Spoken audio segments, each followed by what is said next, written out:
Pronto, boa noite, gente. Começando agora o nosso 8º e último encontro desse primeiro curso, né, de extensão sobre cinema e educação. Esperamos que ano que vem a gente consiga retomar esse projeto. Hoje, para a gente falar sobre extrema-direita, Brasil Paralelo, principalmente a partir do projeto Unitopia, né, do Brasil Paralelo, mas não se resumindo a isso. Enfim, Romero, está contigo, Brasil Paralelo e as universidades públicas brasileiras. Muito bem. O som tá bom, Carlos? Tranquilo? Assim, então tá tranquilo. E, gente, boa noite a todos e todas. Eu acho um tema absolutamente fundamental, né? Eu venho pesquisando esse tema, em particular a extrema-direita nas redes digitais, e em particular ainda a extrema-direita católica. Inevitavelmente, eu tive que passar por duas coisas que têm a ver com o que eu pesquiso, que é a extrema-direita católica, que é o Brasil Paralelo, que eu vou falar hoje, e Olavo de Carvalho.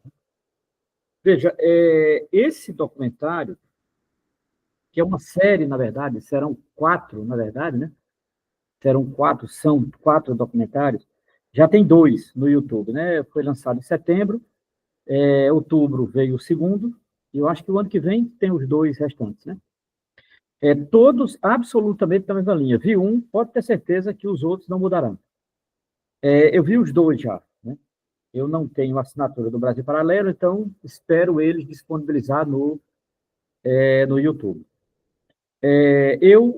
Como disse no começo, para os que chegaram agora, eu estou estudando, já faz alguns anos, a extrema-direita católica nas redes digitais. Então, eu tive que ler um pouco sobre rede digital, história da internet, uso de plataforma, concepção de plataforma fechada, e essas formas em rede, tipo Twitter, X, YouTube, Google, Facebook, WhatsApp, etc. E aí, para entender um pouco, né, isso e como esses movimentos de extrema-direita, eles encontraram seu espaço privilegiado nas redes digitais, né? Então, acho que tem a ver com o que estou fazendo, e cada vez mais que eu mergulho nessas redes, né, mais eu me preocupo e, ao mesmo tempo, mais eu fico pensando, né, como nós estamos atualmente, né? A nossa condição de estar atualmente nesse momento, enquanto esquerda, não é? Enquanto projeto de esquerda e tal. Então, basicamente, qualquer tema que diga respeito às redes digitais me interessa, e, ao mesmo tempo, é um tema interessante para debater a situação do Brasil e do mundo. Posto essa introdução geral, eu queria dizer aqui que eu quero fazer essa fala a partir desse documentário. Eu vou priorizar o 1, né, da série, que será em 4, do Brasil Paralelo, em 3 partes. Eu coloquei no grupo lá que o Carlos organiza um breve roteiro, né? Eu quero discutir rapidamente aqui as bases ideológicas do Brasil Paralelo, não é? Eu acho que é interessante isso para vocês entenderem o documentário. Segundo, por que essa sanha de destruir a universidade pública brasileira, né? O que significa isso? E terceiro, o próprio documentário Unitopia. Então, veja, primeiro, as bases ideológicas do Brasil Paralelo; segundo, por que destruir a universidade pública; terceiro, o próprio documentário Unitopia. Esse roteiro que eu fiz é um roteiro de um texto que eu pretendo escrever para divulgar em alguns lugares, né? Um pouco tentando entender que é o que me interessa nesse momento aqui, a concepção de educação do Brasil Paralelo, né? O documentário, ele não é apenas um documentário, ele expressa uma concepção de educação, né? E isso me interessa muito, porque é essa concepção da educação que hoje, de certa forma, permeia, né, a concepção da educação de uma direita que está no ensino médio, que está no ensino básico, que está nas universidades, que está, de um modo geral, no tecido social brasileiro, não é, quando vai falar de educação. Então, vamos lá. Primeiro, as bases ideológicas do Brasil Paralelo. Eu recomendaria uma coisa triste, mas porque é muito longo, 3 horas e meia, que é uma longa entrevista de Olavo de Carvalho ao Brasil Paralelo nascente. O Brasil Paralelo, ele nasceu em setembro de 2016, numa pequena sala em Porto Alegre, no centro de Porto Alegre. Hoje, né, quase 10 anos depois, o Brasil Paralelo encontra-se na Avenida Paulista, um dos metros quadrados mais caros do Brasil. O que aconteceu de lá para cá, eu não vou poder dizer aqui, porque o nosso encontro não é sobre a história do Brasil Paralelo. Mas tem história para isso, e não é tão simples assim, né? Esse fato de sair de uma pequena sala da capital de Porto Alegre para um espaço grande na Avenida Paulista é impressionante, né? Tal. Inclusive, esse documentário já é fruto da situação da Avenida Paulista, né? O Unitopia e os outros 3. Então, veja, há uma entrevista de Olavo de Carvalho, alguns meses depois do nascimento formal do Brasil Paralelo. Essa entrevista é de 2017, ela está no YouTube ainda, espero que não tirem, é uma entrevista longa em que Olavo de Carvalho fala tudo que vem na cabeça dele. Um dos que criou o Brasil Paralelo está dialogando com o Olavo, ele não aparece, só aparece o Olavo, ele faz algumas perguntas e alguns comentários, mas a fala de Olavo é hegemônica 95%. Veja, eu também estudo Olavo de Carvalho por razões da minha pesquisa. É uma coisa, às vezes, horrorosa, porque tem coisas que causam espanto, né? E outras nem tanto, mas, assim, ter lido ele. E, basicamente, eu estou seguindo uma ordem, né? Para esse debate do Brasil Paralelo, é muito importante o primeiro livro de Olavo, que é o mais importante, chamado A Nova Era e a Revolução Cultural, onde ele vai discutir Gramsci. É a primeira vez que ele discute Gramsci. Veja, por que eu estou citando isso? Né? Para dizer como é que eu me posiciono, né, perante o Brasil Paralelo, para definir as bases ideológicas do Brasil Paralelo. Significa dizer, as bases ideológicas do Brasil Paralelo é Olavo de Carvalho. Né? Claro que é Olavo de Carvalho e esse projeto que ele exprime tão bem em 2017. Eu até acho que é a melhor entrevista de Olavo de Carvalho de tudo que ele já falou em todas essas mídias aí, porque, olha, Olavo de Carvalho falou muito, né? Mas essa entrevista condensa tudo que ele pensa. O que ele pensa do mundo, o que ele pensa do Brasil, o que ele pensa de religião, o que ele pensa de marxismo, o que ele pensa de esquerda, o que ele pensa de concepção de história, etc. Está tudo lá. É uma grande síntese, né? Falado totalmente pelo próprio, né, Olavo de Carvalho. Ora, o Brasil Paralelo, que nasceu em 2016, ele, de certa forma, procura encampar essas ideias de Olavo de Carvalho, né? Uma tentativa de reler a história contra a República, não é, brasileira e todas as consequências, e uma defesa principalmente de uma historiografia a partir das classes dominantes. Se é uma coisa que fica claro na entrevista de Olavo, e como consequência no Brasil Paralelo, é essa tentativa de reler criticamente a República e defender uma história a partir das classes dominantes.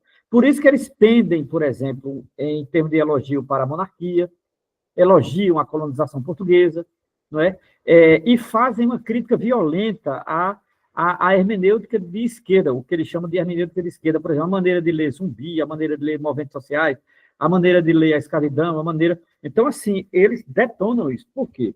Porque o grande objetivo do Brasil Paralelo é formar uma geração. Então, uma coisa que deve ser compreendida, deve ser agarrada, e eu acho que é aí que a esquerda não entendeu nada, a esquerda brasileira, não entendeu nada. O Brasil Paralelo, ele não está interessado em assumir o poder imediatamente, como a extrema-direita católica não está. Eles não estão interessados como certos setores protestantes, de assumir o poder imediatamente. Eles querem, sim, obviamente, o poder, mas o que eles mais querem nesse momento é formar uma geração. Eles descobriram, e essa descoberta é de Olavo de Carvalho, viu? Nisso, Olavo de Carvalho foi original. Ele vinha defendendo isso desde os anos 90, né? Eu acho que é importante ser honesto intelectualmente, mesmo com um canalha como Olavo de Carvalho. Nunca deixou de ser um canalha, né? Agora, eu acho importante entender esse canalha. Veja, eles querem e eles estão fazendo formar uma geração. Eles não só querem, eles já estão fazendo. Estão formando uma geração via plataformas digitais, né? E ganhando, obviamente, ganhando dinheiro com isso. O que é formar uma geração? É formar uma geração intelectual. Significa dizer, eles têm uma base ideológica sólida. Eles têm uma base ideológica segura e que eles não arredam o pé 1 milímetro.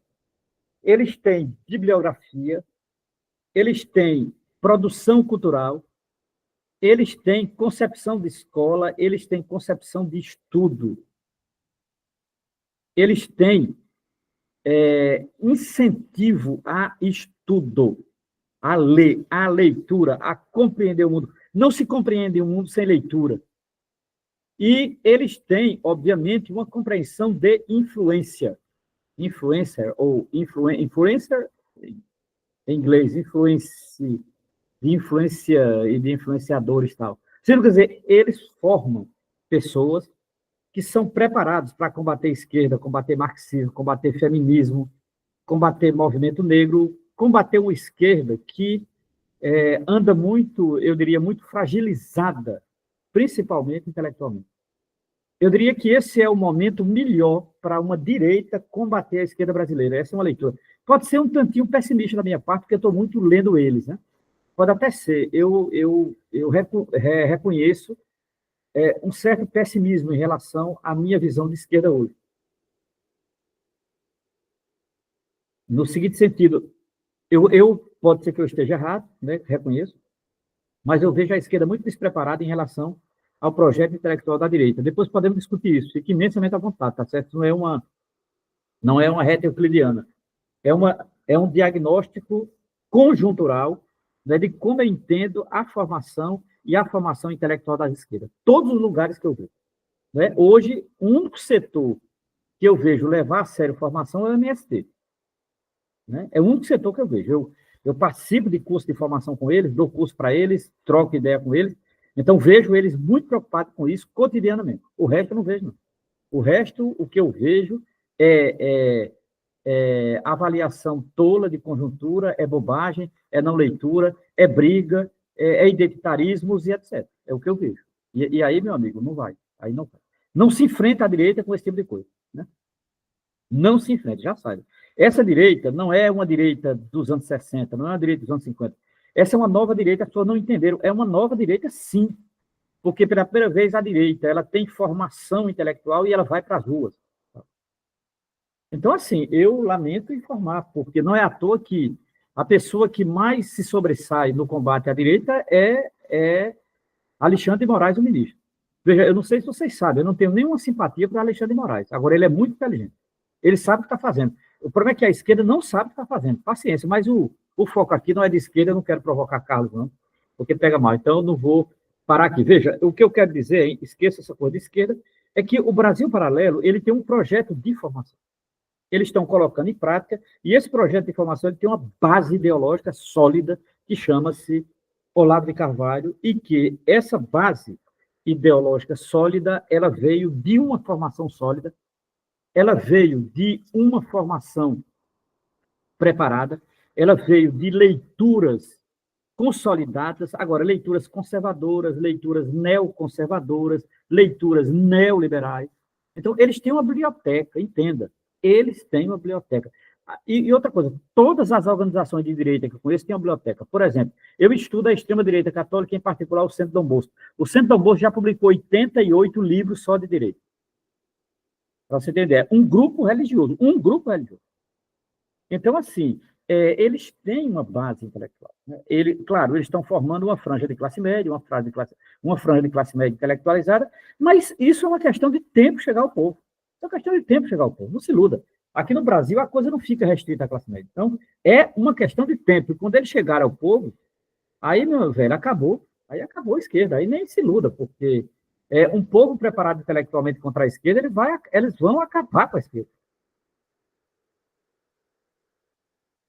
Então, assim, essa é a primeira coisa que eu queria dizer. Para chegar nesse documentário, veja, para chegar no documentário, esse documentário do Brasil Paralelo, é preciso compreender uma coisa: quais as bases ideológicas do Brasil Paralelo que vão estar exatamente no documentário. Essas bases têm uma raiz, um tronco comum, que é Olavo de Carvalho e suas indicações. Para melhor conhecimento disso que eu estou dizendo, há um documentário chamado Entrevista com Olavo de Carvalho, do Brasil Paralelo, com 3 horas e meia. Uma charopada, uma garrafa. E tem uma série de anotações sobre essa entrevista, porque eu preciso da minha pesquisa. Primeira coisa. Segunda coisa, por que, aí afunilando já para chegar no tema, por que o Brasil Paralelo tem esse projeto de destruir a universidade pública? Na verdade, não é o Brasil Paralelo, é o Olavo de Carvalho, né? O Olavo de Carvalho, ele sempre teve um incômodo muito grande com a esquerda universitária, ele sempre teve um problema com a universidade, um problema que vai de ressentimento à não aceitação. O Olavo de Carvalho nunca fez curso superior nenhum, não é? Ele sempre se achou muito inteligente, superior, etc, etc. E ele, obviamente, o grande projeto dele era desmerecer, desconstruir, destruir, difamar a universidade pública. Bom, quando eu digo pública, é porque Olavo de Carvalho chegou a ter envolvimento com setores privados da universidade brasileira. Então, o ódio dele é a universidade pública. Tal. Veja, eles querem destruir a universidade pública porque a universidade pública, aí eu quero entrar no debate sério, não só nas impressões de Olavo. Né? A universidade pública brasileira, ela forma, com recurso do Estado, ela forma, significa dizer, ela forma intelectualmente, com todos os limites, com todos os problemas, com todas as dificuldades. A universidade pública brasileira não é mais aquela dos anos 70, não é mais aquela dos anos 80. A universidade pública viveu crises gravíssimas, viveu corte de recursos, viveu uma espécie de emparedamento. Eu estou na universidade pública, literalmente, há 29 anos, juntando graduação, mestrado, doutorado, professor substituto, professor efetivo. Faço 29 anos agora, no ano de 2024. E eu vivi essa situação de emparedamento da universidade pública, né? Principalmente com as políticas neoliberais, e, coincidentemente, com a ascensão de um professor universitário chamado Fernando Henrique Cardoso, de triste memória. Ora, destruir a universidade pública é ainda destruir o que ela forma, e ela forma. Para o bem ou para o mal, ela ainda forma, né? E ela forma com dinheiro público, o que é a grande mágoa de Olavo de Carvalho. A grande mágoa, né? Você ter dinheiro que vem do imposto, né? Dinheiro que vem da arrecadação estatal, investido na universidade, para contratar professor e técnico administrativo, para ajudar estudante com bolsa, para cuidar digamos assim, de todo o custeio da universidade. Né? Você ter uma universidade pública mantida por o Estado é uma coisa muito importante. Talvez seja a minha última luta nesse mundo, é defender até morrer a universidade pública. Porque sem a universidade pública, fechar os principais espaços para a juventude e, consequentemente, para uma pequena ascensão social. A universidade pública, além de formar, ela ainda dá uma esperança de ascensão social. Então, eu, Romero Venâncio, prefiro um jovem na universidade pública a estar na boca do tráfico. Eu prefiro um jovem na universidade pública a estar engajado em milícia. Eu prefiro um jovem engajado na universidade do que ele estar perdendo tempo com a cara para cima sem fazer nada. Eu acho que é fundamental, com todos os limites da universidade pública. Então, o ódio que eles têm da universidade pública é exatamente naquilo que ela tem de melhor.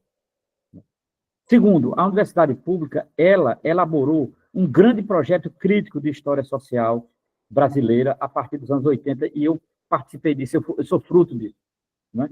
A partir dos anos 80, a universidade pública vai ter uma presença muito forte de uma releitura à esquerda da historiografia social brasileira. Em que sentido? No sentido daquilo que vai incomodar a gente como Olavo de Carvalho. O que é que vai incomodar a gente como Olavo de Carvalho? Eu vou destacar 3 coisas no grande projeto formativo da Universidade Pública Brasileira a partir dos anos 80. A primeira coisa foi a releitura crítica do golpe de 64. Olavo é um defensor do golpe de 64. Setores hegemônicos da universidade releram, a partir dos anos 80, a ditadura militar, o golpe como ditadura, o golpe como tortura, o golpe como opressão, o golpe como emparedamento da população brasileira a partir de uma herança inflacionária. A ditadura, ela foi uma fraude em tudo. A ditadura foi uma fraude em política social, em política econômica. A ditadura foi uma fraude em estruturação do ensino brasileiro, porque ela abriu-se completamente para o setor privado. Foi a ditadura brasileira que inventou esse setor privado que temos hoje. Né? Então, a ditadura militar, ela não tem, digamos assim, nada daquilo que a direita quer dizer dela. Então, a ditadura militar, ela foi uma tragédia para o povo brasileiro e, em particular, para a própria classe média brasileira. Então, quem tiver dúvida, tá aí rodando o filme, né? Eu Ainda Estou Aqui. Né? Eu acho que é importante dar uma olhada. É importante dar uma olhada, você vai entender um pouco isso. Tá? Eu acho que foi importante esse filme vir agora, nos 60 anos do golpe, né? Que é esse ano. Então, veja, a leitura que a Universidade Pública fez do golpe, uma leitura crítica, uma leitura radical, né, do que foi o golpe. O golpe foi tortura, exílio da melhor inteligência brasileira, o golpe foi assassinato, o golpe foi corpo desaparecido, o golpe foi uma política econômica inflacionária, o golpe foi uma ausência de política social, política de moradia, segurança alimentar, etc. O golpe militar, na verdade, foi uma tragédia para o povo brasileiro. Isso incomoda profundamente o Olavo de Carvalho, e é onde eu gosto. Eu adoro quando ele fica irritado com a leitura crítica do golpe de 74, porque ele defende o golpe. Ele queria que o golpe fosse radicalizado. Inclusive, a crítica que ele faz a Bolsonaro é que Bolsonaro não foi suficientemente radical. Agora, eu imagino, né, o Olavo de Carvalho tão inteligente confiar em Bolsonaro, que além de ser um covarde, é um idiota completo. Então, assim, ele devia ter escolhido melhor, né, seu herói. Mas, de qualquer maneira, a leitura do golpe incomoda. Segundo, a leitura da escravidão. Aí eu adoro. Eu acho é pouco, inclusive. Eu acho que a Universidade Brasileira radicalizou pouco a leitura da escravidão no Brasil. Acho que a Universidade Brasileira deveria ter lido e entronizado Clóvis Moura, por exemplo. Por quê? Porque a escravidão no Brasil ela foi quase 350 anos. Quer dizer, nós temos mais tempo de escravidão do que de república. E isso incomoda Olavo de Carvalho. Por quê? Porque a escravidão ela deixou uma herança escravocrata, deixou uma herança escravista. E, de certa forma, boa parte das mazelas brasileiras está muito vinculada estruturalmente à escravidão. Estruturalmente. Veja, é claro que racismo, a condição dos negros e negras, tudo isso. Mas é mais que isso, entenda. A escravidão, minha gente, não foi apenas racismo. Que, se já fosse, já era uma tragédia, né? Mas não foi. A escravidão foi para além do racismo. A escravidão, minha gente, era quase um modo de produção. A confiar em Jacob Gorender, a escravidão foi um modo de produção. Não sei se vocês já leram aqui esse livro clássico, extraordinário, O Escravismo Colonial. Não sei se alguém já leu aqui. Eu acho esse livro fundamental. Não é? E pouco lido ainda, é uma pena isso. Olavo de Carvalho devia ter razão. Esse povo devia ser tudo lido na universidade. Devia ser tudo lido. É a única coisa que eu queria concordar com o Olavo de Carvalho, é que esse povo devia ler e tal. O autor chama-se Jacob Gorender, Rayane Lima. Jacob Gorender, grande Jacob Gorender. Tenho imensa admiração, tive a honra de conhecer ele pessoalmente. Jacob Gorender. Veja, a leitura da escravidão que a Universidade Brasileira passa a fazer nos anos 80 é fundamental. Veja, é nos anos 80 que será publicado a Sociologia do Negro Brasileiro. Alguém já leu aqui, pelo amor de Deus? A Sociologia do Negro Brasileiro, de Clóvis Moura.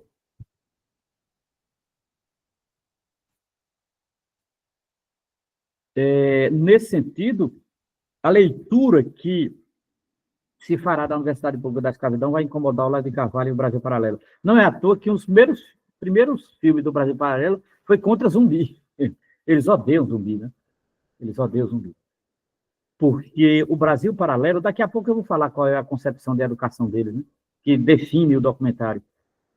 Eles odeiam zumbi porque eles têm uma concepção de educação. E terceiro, o que é que incomoda Olavo e o Brasil Paralelo? Primeiro, a leitura do golpe de 64, a leitura radicalmente crítica, a leitura da escravidão contra as classes dominantes, e terceiro, os estudos sobre resistência popular no Brasil. Né? Para você ter uma ideia, a Universidade Pública, a partir dos anos 80, com o fim da ditadura, começou a fazer pesquisa sobre o movimento operário, pesquisa sobre mulheres operárias, trabalhadoras, pesquisa sobre homossexuais, pesquisa sobre negro, pesquisa sobre pobre, pesquisa sobre criança, pesquisa sobre lutadores do povo, pesquisa sobre sem terra e camponês, pesquisa sobre operário e movimento operário, pesquisa sobre partido operário. Puta merda, Olavo de Carvalho tem ódio disso. Porque Olavo de Carvalho queria ver o povo pesquisando Dom João VI, Pedro I, Pedro II, queria ver o povo pesquisando a família real, queria ver o povo pesquisando a monarquia, queria ver o povo pesquisando a Casa Grande, queria ver o povo pesquisando os senhores de terra, os senhores da Casa Grande. Na verdade, Olavo de Carvalho ama Gilberto Freire. Ama Gilberto Freire. É sintomático, né? Nesse documentário que eu citei aí de 3h30, Olavo de Carvalho rasga elogios a Gilberto Freire. Ora, quando alguém rasga elogios a Gilberto Freire, eu já estou do outro lado. Já digo de cara, eu, Romero Venâncio, já estou do outro lado. Elogiou Gilberto Freire, eu já estou na outra margem do rio, viu? Já pertence à outra margem do rio. Sou pernambucano e não tenho nenhuma ilusão com Gilberto Freire, nenhuma. Nenhuma ilusão com Gilberto Freire. Lembro que uma vez no grupo, nós temos um grupo que passou um tempo estudando a obra de Cláudio Moura, um grupo sobre marxismo e questão racial, nas quartas-feiras, em que a gente teve uma aula sobre Gilberto Freire. Não sei se Hélida está aqui, Hélida Nascimento, eu e Hélida Nascimento, que mora em Pernambuco, a gente deu uma aula para desconstruir Gilberto Freire. Para desconstruir Casa Grande Senzala. Aquilo não pode permanecer como referência de interpretação do Brasil, de maneira nenhuma. Não nego a importância de ser o Gilberto Freire.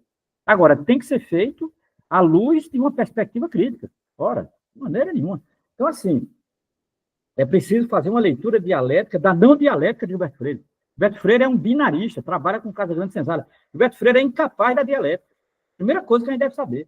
Ora, então, nesse sentido, é ler Gilberto Freire à luz de Cláudio Moura, que para mim é melhor do que Gilberto Freire, de longe. Ora, esses estudos sobre as resistências populares incomodam o Olavo de Carvalho.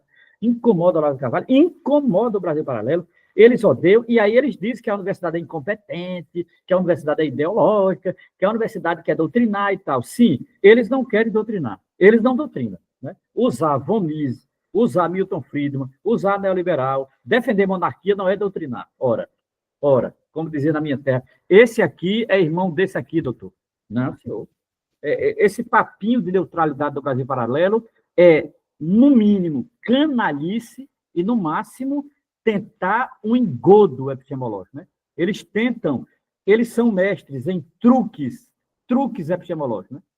De passar a ideia de que são neutros, que levam a sério a universidade, que levam a sério ciência, academia. Mentira. Eles, inclusive, defenderam não se vacinar. Parte do Brasil Paralelo era contra a vacina, esses bandos de picareta. Então, assim, não tem nada disso. O Brasil Paralelo só engana quem precisa ser enganado, ou quem está aí à mercê dessa disputa ideológica. É uma pena. Né? Pois é, Rayane, e as pessoas pagam por esse conteúdo. Não é foda o negócio desse? Cara, aí é a merda completa, cara. Aí é a merda. Você pagar por isso, você pagar para ser oprimido, como dizia Paulo Freire, né? O cara hospedar o opressor dentro de si. Nossa, mano. Ponto. Segunda parte terminada. Vou para a terceira parte para terminar, tá certo? A minha fala ia abrir aqui para o debate. Algumas notas sobre o filme Unitopia. Então, primeiro, veja a ordem da apresentação para quem chegou agora. Primeiro, eu falei sobre as bases ideológicas do Brasil Paralelo, principalmente a figura de Olavo de Carvalho e a sua concepção de historiografia do Brasil. Segundo, por que o Brasil Paralelo quer destruir a universidade pública? E aí eu chamei a atenção para 3 grandes incômodos que vêm a partir dos anos 80 com o Brasil Paralelo, que é a leitura crítica feita na Universidade Pública do Golpe 64, a leitura da escravidão a partir dos debates dos escravizados, e principalmente os estudos sobre as resistências populares na história do Brasil. Isso o Brasil Paralelo odeia. Tal.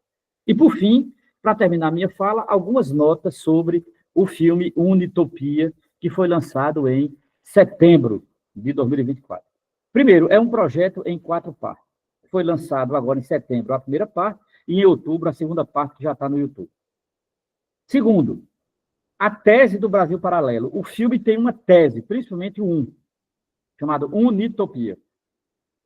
Qual é a tese?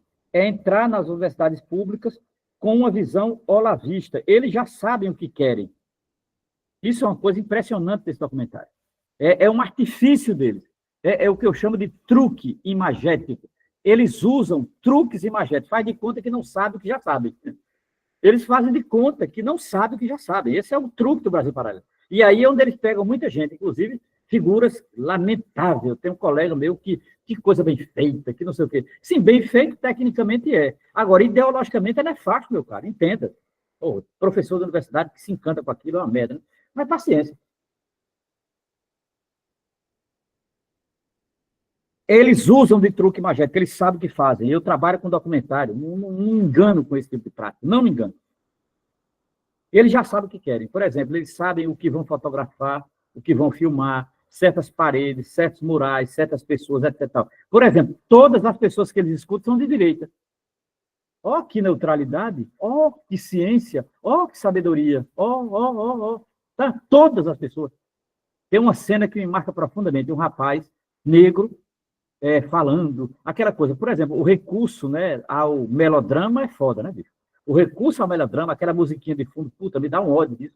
Porque o melodrama é para ganhar você pelo coração, ah, meu Deus. Aquela coisa, que eu vou ser sincero, qual é o pai e a mãe não fica feliz com o filho entrando na universidade? Porra, minha mãe se orgulhava, essas coisas. Que coisa linda, meu filho na universidade, meu Deus, chegou lá com tanta dificuldade. Cara, minha gente, isso é recurso de novela, isso é recurso de novela mexicana, isso é recurso de filme hollywoodiano, entendeu? Aí o cara tá lá, meu Deus, ralei tanto para chegar aqui na UNB. A UNB é uma das maiores universidades brasileiras, que é a Universidade Nacional de Brasília. Eu ralei tanto para chegar aqui nesse curso tal. Aí a grande frustração dele, ele viu duas mulheres se beijando no banheiro. Meu Deus, meu mundo caiu. Cara, pô, isso é primário, meu amigo. Está lá. Isso é primário. Agora, veja bem, obviamente, uma juventude já formada por esse conservadorismo católico e evangélico, formada por essa discussão moralista, essa concepção de família tal, obviamente isso vai chocar. Meu Deus, duas mulheres se beijando num banheiro. Ai, pronto, caiu, o mundo acabou. Acabou a ciência mundial. Porra, é foda isso, cara. É muito duro você ter que aguentar isso assim. Parece que a gente caminhou 2 passos, recuou 30. Recuou 30, cara. Porque, francamente, cara, eu daria um conselho a esse rapaz. Meu filho, quando você vê duas mulheres se beijando, feche os olhos, pronto. Só é você não ver, se você se sentir atraído e tal. Então, entendeu? Fuja do pecado, fuja da tentação. Pronto, não tem que você se preocupar com isso. Você não precisa prejudicar o seu grande conhecimento na universidade. Pô, cara, é muito primário isso. Agora, veja, esse primarismo faz parte de um projeto formativo. Viu? É bom deixar claro, esse primarismo faz parte de um projeto formativo. Então, assim, eles usam esses truques imagéticos, né?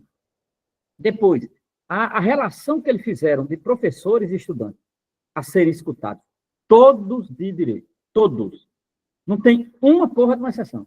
Né? Agora, quando mostra imagem, é estudante lutando contra a Palestina, que eles acham escândalo, né? Estudante lutar contra o genocídio de Israel, defender o povo palestino.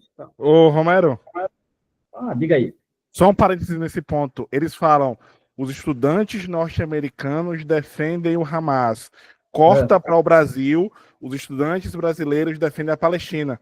Então, colocando como se fossem a mesma... Olha como os estudantes brasileiros são doutrinados pelos estadunidenses e defendem terroristas. Eles defendem o genocídio palestino, pô. São canalhas demais. Canalha. E outra coisa, não é à toa que eles começam com aquele acampamento na USP, que até hoje está dando processo por isso. Você não lembra não, Carlos? Eles começam com o acampamento na USP, que estava acontecendo exatamente em setembro. Tá?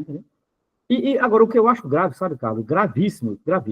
É o que não aparece no documentário, que é assim, essa concepção de educação que permeia todo o documentário não aparece.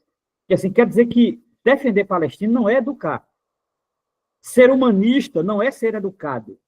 Defender o povo pobre não é educação. Defender quem está sofrendo injustiça não é educação. Quer dizer, repare, no fundo, o que é que eles defendem? Eles defendem a entronização da injustiça.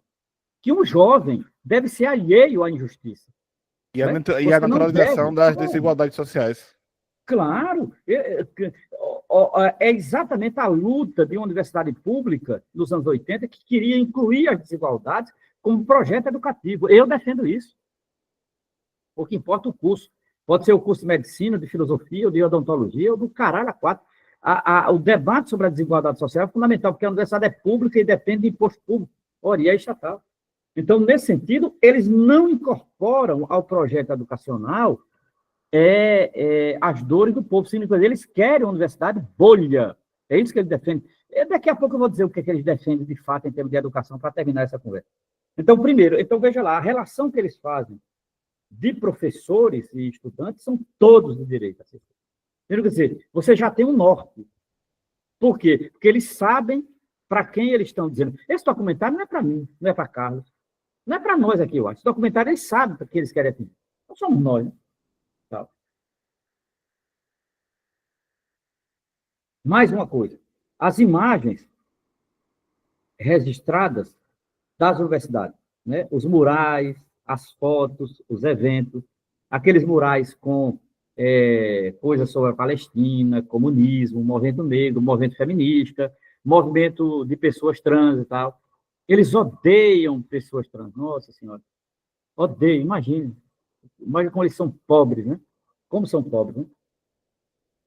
Odiar quem já é oprimido. Vê que futuro, vê que exemplo você dá para as pessoas, né, cara? Odiar quem já está fudido, odiar quem já está ferrado, odiar quem já está esmagado, cara. Nossa, mãe. Isso aqui é do. Isso, olha, eu vou ser sincero aqui, né? É uma das coisas que mais me dói estar trabalhando na universidade. Você vê uma geração que está sendo preparada para essa insensibilidade. Eu acho que a pior coisa do mundo você dar aula para pessoas insensíveis, para pessoas. Porque todo insensível, em algum lugar, será idiota. Toda pessoa insensível, em algum lugar, será um idiota, entendeu? Um idiota diplomado. Eu acho uma pena, porque a desgraça do Brasil paralelo colabora com essa intronização da insensibilidade. E aí, obviamente, você não sente nada com a morte de palestinos pobres e miseráveis. Você não sente nada diante de pessoas pobres sendo massacradas nas periferias por essa polícia violenta. Você não sente nada, né, diante de pessoas negras ou trans sendo agredidas, achincalhadas e ofendidas. Os ofendidos e humilhados não nos tocam. Vê que educação da porra é essa, meu amigo? Que educação da porra é essa? Então, veja, as imagens que eles registram, né, são muito vinculadas às murais, fotos, os espaços físicos que eles filmam com aquela câmera em traveling, fazendo aquele movimento e tal. Agora, eu acho que é importante entender uma coisa, e aqui é para terminar mesmo. Esse documentário, e é o pior de tudo, é aquilo que não aparece e é a moldura do documentário, né? É a concepção de educação, é o fio condutor que ele tem. Isso é nefasto. Né? É uma concepção de educação elitista, é uma concepção de educação cientificista, é uma concepção dentro de uma aparente despolitização. São 3 características fundamentais da concepção de educação do Brasil Paralelo enquanto projeto de destruição da universidade pública. 3, e aqui eu termino. Primeiro, é uma concepção elitista, anti-Paulo Freire.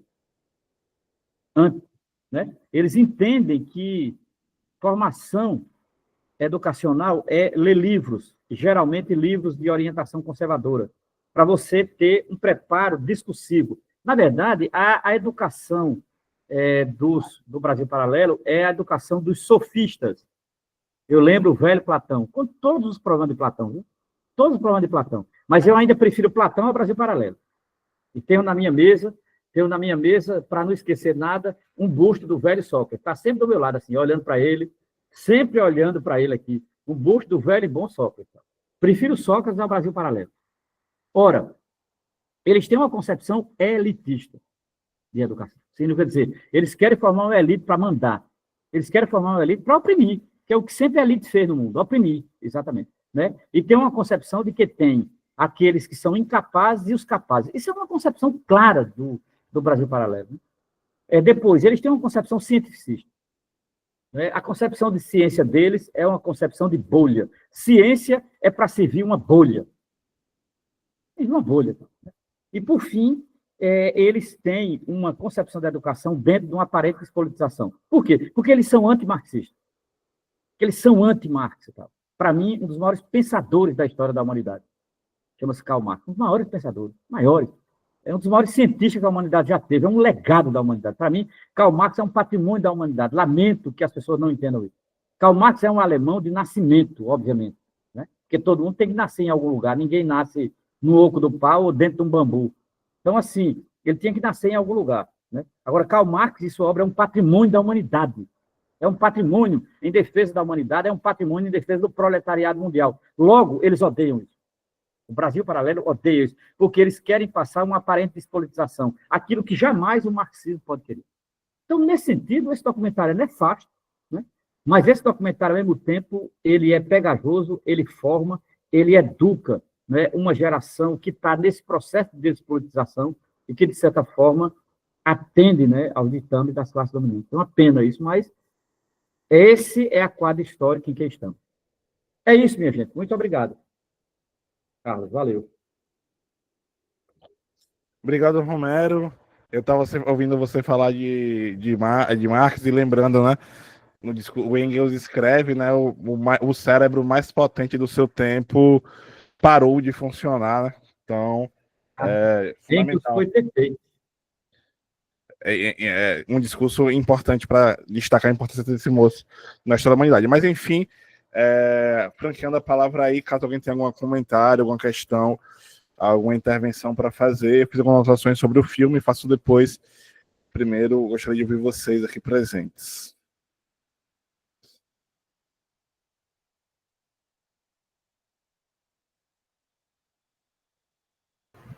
Boa noite. Boa noite. Eu tenho uma consideração a fazer em relação à fala do Romero, porque nós conseguimos perceber o alcance que tem o Brasil paralelo na sociedade, né? E enquanto que nós temos uma organização, por exemplo, do MST, né, que traz essa conscientização política, essa formação, e a gente vê isso cada vez mais sendo fragilizado, né? Eu sou do Maranhão, moro atualmente no município de Açailândia, mas eu sou natural do município de Codó, próximo ao estado do Piauí, né? E aqui em Açailândia, nós temos muito presente o MST. O que acontece nas eleições municipais? Havia um candidato de direita que apoiou o golpe, né, de 8 de janeiro. Um fazendeiro muito rico, ele fazia festa, fazia churrasco na BR para interditar a BR, para as pessoas ficarem lá, acampar lá, né? Tem todo esse cenário. E nas eleições municipais ele se candidata. Uma pessoa que é contra o MST, trava brigas do sindicato do produtor, dos fazendeiros, do agronegócio, sabe?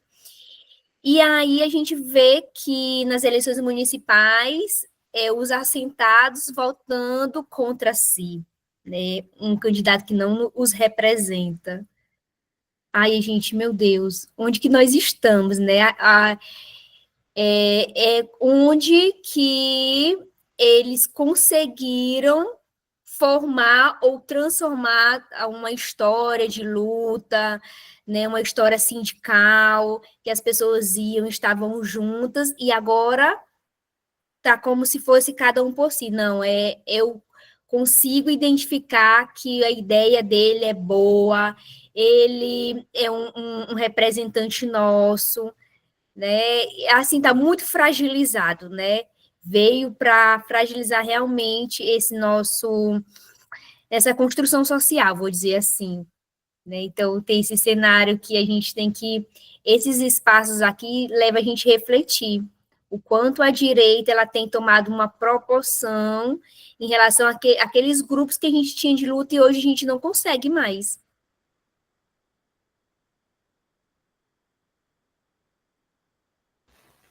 Olha, uma observação, viu, Carlos e Rayane? Essas eleições municipais, elas têm que ser tomadas como referência e, ao mesmo tempo, elas não podem ser critério absoluto. Essa eleição municipal foi uma tragédia, não foi uma derrota. Derrota faz tempo. Derrota foi em 2016. Uma tragédia. Venceu essa merda desse orçamento secreto, venceu gente como Arthur Lira, que é um bandido, né? Então, assim, eu não tenho muita ilusão. Veja, quando eu terminei meu doutorado em 2009, eu resolvi. Eu sou fã de um filme chamado Bye Bye Brasil, de Cacá Diegues, 79. Esse filme começa no Maranhão e termina em Altamira. Ele passa pelo Piauí, Maranhão, Belém, vai até Altamira. Eu resolvi fazer a mesma viagem do filme. Peguei um ônibus lá em Maceió, fui para Timon, fui para Teresina, Maranhão desci para Bacabal, Caxias, caralho, até... Meu amigo, eu vi uma tragédia. Veja, eu vi um outro país, eu vi um Brasil paralelo. Eu, de fato, não conhecia o Brasil até conhecer o que é o interior do Maranhão e a ligação com o Pará. Nós estamos diante de uma tragédia. Eu vi meninas sendo vendidas na beira da estrada, em posto de gasolina. Menina com 14 anos, pô. Então, assim, eu não tenho ilusão com esse país. Não posso ter, entendeu? Agora, eu entendo que, veja bem, não dá também. As coisas no Brasil são desiguais e combinadas, Rayane. A situação do Maranhão, colada ali no Pará, não é fácil. né? É o tipo de dominação que acontece nessa região, não é semelhante ao que acontece em Sergipe ou acontece em Pernambuco, ou semelhante ao Rio Grande do Sul, etc. Esse Brasil ele é continental. Né? Eu sou muito crítico de Lula, eu votei em Lula, sou crítico e tal, mas tem hora que eu tenho que reconhecer que administrar esse país não é fácil, não é brincadeira. Isso é um país, esse país não é para amadores, como dizia Tom Jobim. Pronto, estou dizendo isso a propósito de quê? Vamos lá. A propósito de quê? Por que eu defendo o MST? Eu não defendo o MST nas suas opções políticas locais e das cidades do interior. Eu defendo o MST no seu projeto geral de formação. Se a gente for defender o MST por posições políticas que eles têm no interior, aí, meu amigo, não tem como. Porque o MST não é composto, sei lá, por herói e tal. Não, são composto por gente como a gente. Né? Às vezes, gente até mais ferrada que a gente, né? Economicamente, etc.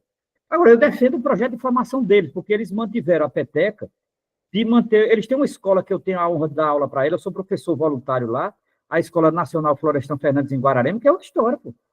A esquerda brasileira não tem isso. O PT, PSOL, PSTU, se juntar toda a esquerda brasileira, não dá um pé da Escola Nacional Florestan Fernandes. Vou fazer o quê? Fazer o quê com uma esquerda, quanto mais sectária, mais tola, uma esquerda preocupada com temas... Nossa Senhora! Aí é difícil. Veja bem, nesse momento a gente tem que reconhecer uma coisa: a direita está na frente, a direita ganhou terreno, a direita chegou primeiro nas plataformas digitais. A direita está formando, a partir das plataformas digitais, toda uma geração. Paciência, essa é uma realidade que a gente tem que reconhecer. Eu acho que, olha, uma coisa que eu não faço é trabalhar com ilusão. Não faço. Aí a minha religião não permite isso. Isso é uma coisa importante. No cristianismo é não permitir ilusão. Ilusão não é uma coisa que leve ninguém para frente. Então, assim, entender que é uma realidade muito concreta. Então, agora, a gente tem que trabalhar em cima dessa realidade que temos. E digo mais, em 26 vai ser, a tragédia maior vai ser 26. Não precisa ter bola de cristal para isso. Não, Deus não me disse isso. Né? Até porque Deus tem mais o que fazer do que estar conversando comigo. Agora, eu vejo o seguinte, é que 26 vai ser gravíssimo nesse país. Olha, quem não sabe o que é luta de classe vai aprender em 26. É uma realidade. Agora, se a esquerda não aprender, paciência, não aprender. Olha, quando a gente não aprende as coisas, paga por o que não aprende. A educação não é neutra. Quando você não aprende, paga pelo que não aprende. É isso, Rayano. Mas eu acho que é importante, né, entender como a direita se mobiliza hoje. Hoje, a minha tarefa é essa: entender como a direita e a extrema-direita se mobilizam nesse país, e, em particular, a extrema-direita religiosa. É isso. Eu anotei algumas coisas sobre o filme. Romero abordou alguns que eu não quero me repetir, alguns tópicos. Mas aí eu vou tentar falar sobre coisas que vocês não trouxeram nos comentários e tal. Eu acho que o primeiro ponto interessante é como esse vídeo, sei lá, ele flerta com o senso comum a partir de símbolos que são batidos cotidianamente no Instagram, no TikTok e nos jornais de grande mídia, né? Então, tipo assim, tá repetido ao longo todo o documentário que a esquerda controla as universidades do Brasil e dos Estados Unidos, e por conta disso a verdade não é mais necessária. O importante é manter um discurso da esquerda, porque a direita sim está preocupada com a verdade e não com o controle do poder do conteúdo produzido. E aí, a partir daí, se joga na tela algumas vezes coisas como descolonização, afromatemática, como isso fosse invenção da esquerda para tirar o foco do que realmente importa, porque afinal a matemática é neutra, afinal a ciência é neutra. Por que descolonizar a ciência? Por que descolonizar a matemática? Isso é invenção de esquerdista para controlar a mente das pessoas e para poder doutrinar. E aí, o tempo inteiro, né, as questões de gênero e questões raciais estão aparecendo no filme como ferramentas de controle das esquerdas, em vez de ser como uma pauta fundamental. Até a União Soviética, que eu nem imaginei, eu abri o vídeo imaginando, não, esses caras vão falar de muita coisa, mas até a União Soviética aparece diretamente lá, porque tem uma professora que é ucraniana, e aí ela nasceu no século passado e joga a União Soviética. Não, eu fui controlada pelos comunistas e hoje está pior do que na União Soviética, não sei o quê. Então, há todo esse processo de jogo de símbolos até o ponto de falar de antissemitismo. A universidade norte-americana é antissemita porque está criticando, está defendendo a Palestina e criticando Israel. Então é um show de horrores o tempo inteiro. Uma coisa que eu achei curiosa é que ao tempo, tipo assim, fala-se sobre gênero o tempo inteiro no documentário, o tempo inteiro fala sobre gênero, mas não se fala em ideologia de gênero. Pelo menos eu não vi o termo ideologia de gênero ser citado em nenhum momento do vídeo, mas ao mesmo tempo que gênero é um problema, ou uma questão, ou um tema, toda hora jogado na tela pra gente absorver. E aí, outro golpe, né? O Romero falou de alguns golpes que eles jogaram no documentário, e um golpe que eu achei curioso os Estados Unidos têm uma população, segundo eles, em sua maioria de moderados, em segundo lugar de direitistas e em terceiro lugar de esquerdistas. Mas o controle das esquerdas acontece porque nas universidades essa representação não está da mesma medida. Eles queriam que os professores se identificassem com moderados, direitistas e esquerdistas na mesma ordem que a população norte-americana. Mas em que medida a universidade precisa representar os interesses não, o perfil dos eleitores norte-americanos? Eu não entendi qual é essa relação, no final das contas, porque tem que ser desse jeito. O velho Marx é citado lá aos 35 minutos, eles preparam um terreno, né? E aos 35 minutos eles lançam Marx, e aí vão citar um monte de número para dizer que a universidade brasileira produz, em sua grande maioria de teses, trabalhos sobre Marx e marxismo. Eu queria encontrar esses trabalhos, porque não sei se tem mais alguém aqui que está nos campos de pesquisa das ciências humanas. Na UFES, por exemplo, né, Romero? Quantos trabalhos sobre Marx e marxismo nós temos na filosofia, por exemplo? Os caras não. A grande maioria dos trabalhos são marxistas. Aonde? Assim, eu já trabalhei com alguns colegas da área de educação que mapeavam pesquisas em revistas, TCCs, dissertações e teses. Os caras mapeavam, e era só positivismo, era só conteúdo à luz da direita. Na UFES, na filosofia da UFES, são pouquíssimos trabalhos vinculados a Marx e marxismo, diretamente. Então, eu queria encontrar que os trabalhos marxistas são esses. E aí eles vão, né? Florestan Fernandes é o grande farol da extrema esquerda brasileira, e ele lança, a partir da USP, os tentáculos marxistas no Brasil e forma um conjunto de marxistas, inclusive FHC, que tem como objetivo destruir a educação brasileira. Então, eles colocam Florestan Fernandes como essa grande vanguarda marxista brasileira, e a partir dele, todo mundo que estudou ele ou teve aula com ele, consequentemente é marxista também, e está destruindo o Brasil, né? Incluindo a FHC. Eu dei muita risada nessa hora quando eles dizem que a FHC é marxista. E aí, fechando meu comentário, eu achei engraçado quando eles vão falar do golpe que Dilma sofreu. Aí eles vão falar algo do tipo assim, para vocês verem como a esquerda é malvada, como a esquerda é cruel. Até a história que nós acabamos de ver, que foi o impeachment honesto da Dilma, os caras tratam como golpe. Se eles mentem sobre o que nós vimos, imagine sobre o que nós não tivemos presentes. Eles mentem sobre as narrativas deles e tudo mais, né? E fecham como cereja do bolo, falando que a Universidade Brasileira é um grande espaço de tráfico de drogas, né? Tudo que você faz lá, no final das contas, é falar de gênero, é mentir, doutrinar sobre gênero e traficar drogas. Segundo o Brasil Paralelo, isso resume a Universidade Pública Brasileira.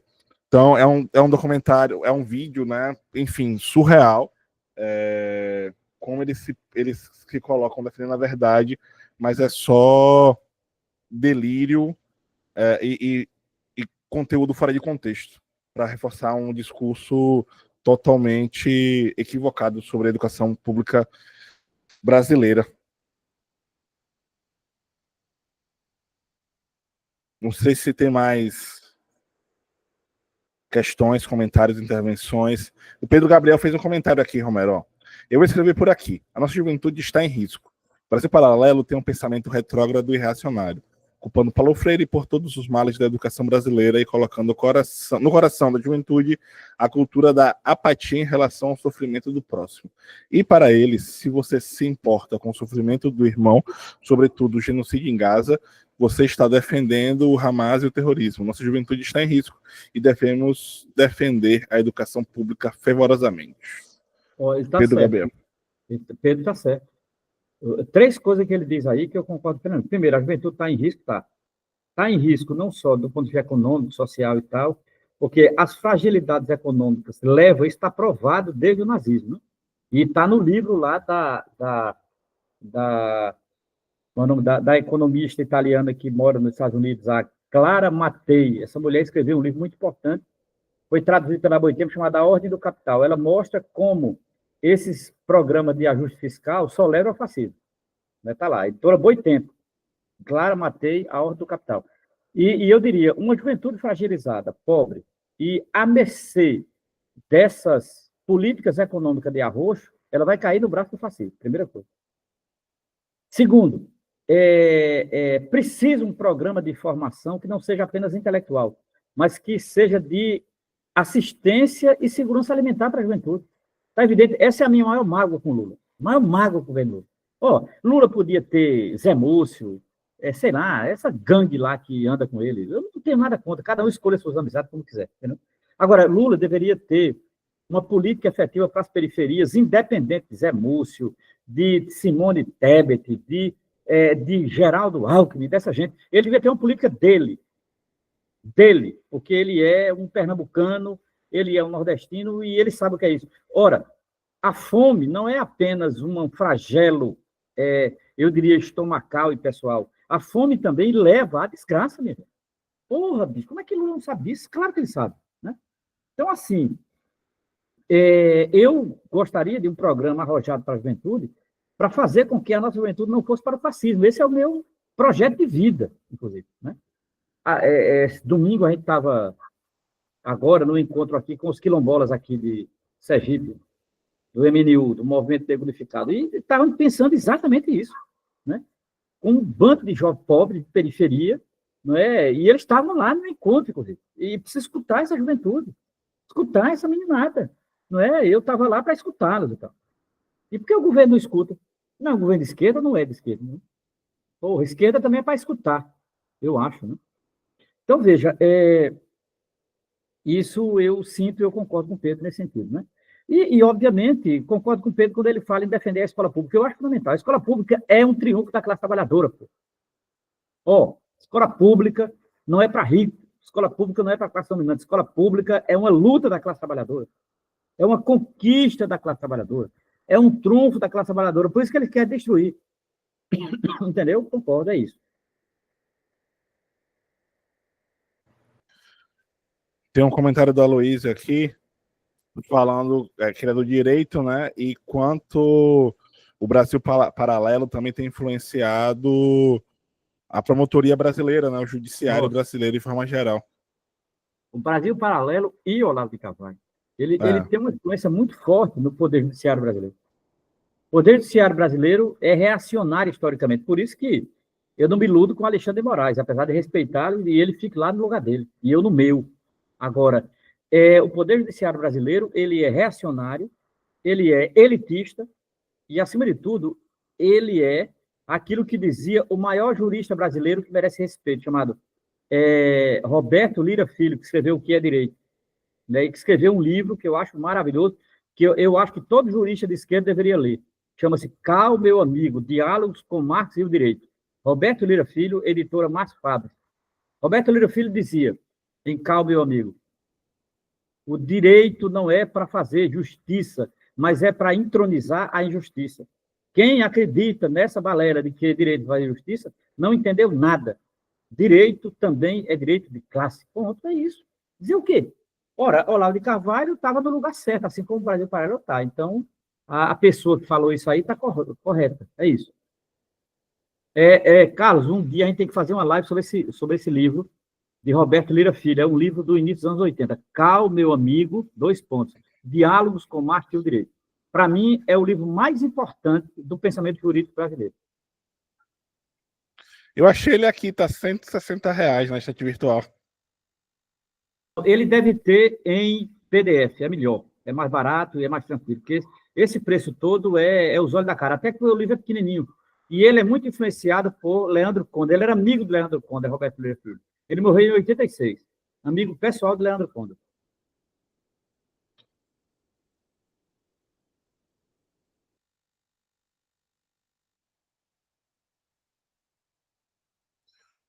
Então, acho que ninguém levantou a mão. Eu acho que por a gente encerrar por aqui esse primeiro curso. Eu espero que as pessoas que acompanharam, né, tenham gostado da proposta. Vamos tentar fazer um segundo roteiro de filmes, se não foram abordados. Eu vou fazer uma pesquisa, porque eu identifiquei outros filmes sobre educação que não entraram nesse primeiro bloco, que podem entrar no que vem. Tem um filme sobre a EJA, no Rio de Janeiro, que eu quero tentar contato com o diretor, enfim. Então tem algumas obras para a gente tentar mapear. Entre os muros da escola, por exemplo, que não está público mais, né, como estava, tentar resgatar para incluir uma segunda rodada, enfim. Então, acho que foi uma primeira experiência que eu achei muito válida. Eu espero que as pessoas tenham aproveitado. 8 encontros muito produtivos sobre temas diversos. E ano que vem vamos tentar fazer um segundo bloco, Romero. Obrigado inclusive, pelo apoio. Eu sugeri o tema da educação popular, a escola e o cinema. Eu acho que é importante incluir esse tema. Eu acho importante. Mas é isso, agradeço também. Importante, viu? Vamos continuar. Firme. Então, gente, encerramos esse curso por aqui. Obrigado e nos vemos nas próximas. Vou encerrar a gravação.